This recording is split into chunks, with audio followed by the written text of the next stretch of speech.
নমস্কার, আমি ইন্দ্রাণী। শুরু করছি সংবাদ শিরোনামে। যে খবরের দিকে নজর রাখবো, মেয়র পদ থেকে ইস্তফা দিলেন ফিরহাদ হাকিম। কলকাতা পুরসভার মেয়র পদ থেকে ইস্তফা দিলেন তিনি। পালাবদলের পর মেয়র পদ ছাড়লেন ফিরহাদ হাকিম। মমতা বন্দ্যোপাধ্যায়কে ধন্যবাদ আমাকে এই চেয়ারে বসানোর জন্য। আমার মনে হয়েছিল এই চেয়ারে বসার যোগ্যতা নেই। মেয়র হিসেবে বড় বড় চ্যালেঞ্জ ছিল, সামনে কোভিড ছিল, এমনটাই জানিয়েছেন ফিরহাদ হাকিম। 2018 থেকে 2021 পর্যন্ত এই দায়িত্ব আমি পালন করলাম, মানুষের পাশে দাঁড়ানোর চেষ্টা করেছিলাম। ফিরহাদ হাকিম এমনটাই প্রতিক্রিয়া দিয়েছেন। তিনি আরো বলেছেন যে আমফান বড় চ্যালেঞ্জ ছিল আমাদের কাছে। কি বলেছেন তিনি আরো শোনাব আপনাদের।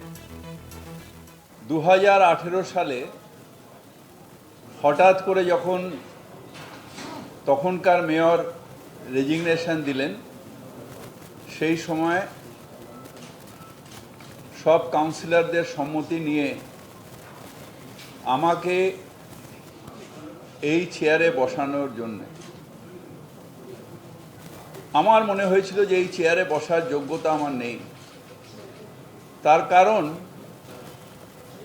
যারা প্রাতঃস্মরণীয়, যাদের ছবিতে নমস্কার করে আমরা বড় হয়েছি, দেশবন্ধু চিত্তরঞ্জন দাস, সুভাষচন্দ্র বোস,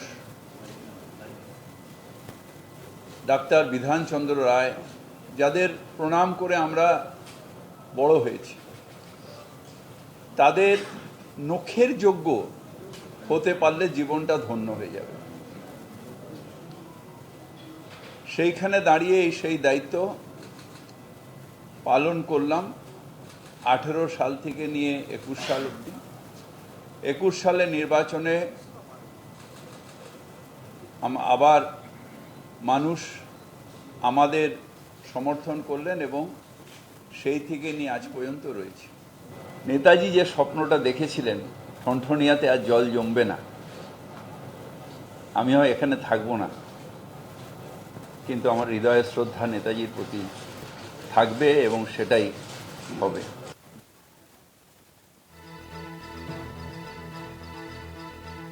মেয়র পদ থেকে ইস্তফা দিলেন ফিরহাদ হাকিম।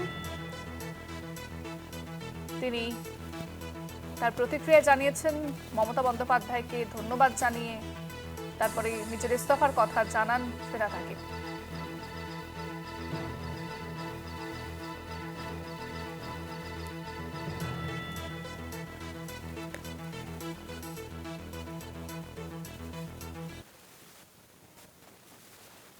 কলকাতা পুরসভার মেয়র হিসাবে দীর্ঘদিন ধরে তিনি এই পদে শুধু যে আসীন ছিলেন তা নয়, চেষ্টা করেছেন বারে বারে মানুষের, অর্থাৎ শহর কলকাতার মানুষের বিভিন্ন বিষয়ে সুরাহা করা থেকে শুরু করে উন্নয়নের কাজকে এগিয়ে নিয়ে যাওয়া। সময় বদলেছে, রাজ্যে পালাবদল হয়েছে, তারপরেই তার পালাবদলের যেহেতু তিনি শরিক নন, বিরোধী দলের ভূমিকায় থাকাকালীন তার আর মেয়র পদে থাকলেও মেয়র পদে থাকাকালীন তার যে ক্ষমতা, কাজ করার যে পরিসর, সেটা তিনি পাচ্ছিলেন না। তাই জোর করে পদ আঁকড়ে পড়ে না থেকে বা চেয়ারকে আঁকড়ে ধরে না থেকে তিনি মানুষের স্বার্থেই পদত্যাগ করলেন।